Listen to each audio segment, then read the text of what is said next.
பிலிப்பியர் 2ஆம் அதிகாரம் 5ஆம் வசனத்திலிருந்து 7ஆம் வசனம் வரைக்கும் வாசிங்களேன். கிறிஸ்து இயேசுவில் இருந்த சிந்தையே உங்களிலும் இருக்க கடவது. அவர் தேவனுடைய ரூபமாய் இருந்தும் தேவனுக்கு சமமாய்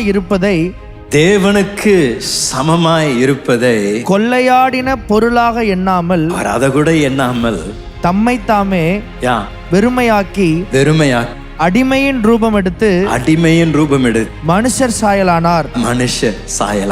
அவர் மனுஷர் ரூபமாய் காணப்பட்டு மரண பரியந்தமும், அதாவது சிலுவையின் மரண பரியந்தமும் கீழ்ப்படிந்தவராகி தம்மை தாமே தாழ்த்தினார். என்ன ஒரு அற்புதமான இரட்சகருங்க! உங்களுக்காக, எனக்காக, நமக்கு ஜீவன் உண்டாகும்படியாக, நமக்கு நித்திய ஜீவன் உண்டாகும்படியாக தம்மை வெறுமையாக்கினார், தம்மை தாழ்த்தினார். தம்முடைய சிங்காசனத்தின் அலங்காரத்தை விட்டு அவருடைய அதிகாரத்தை அவர் எடுத்து வைத்து விட்டு மனித ரூபத்தை, அடிமைதனத்தை அவர் மேல் சுமந்து கொண்டு உங்களையும் என்னையும் மீட்கும்படியாக இயேசு இந்த பூமிக்கு வந்தாருங்க.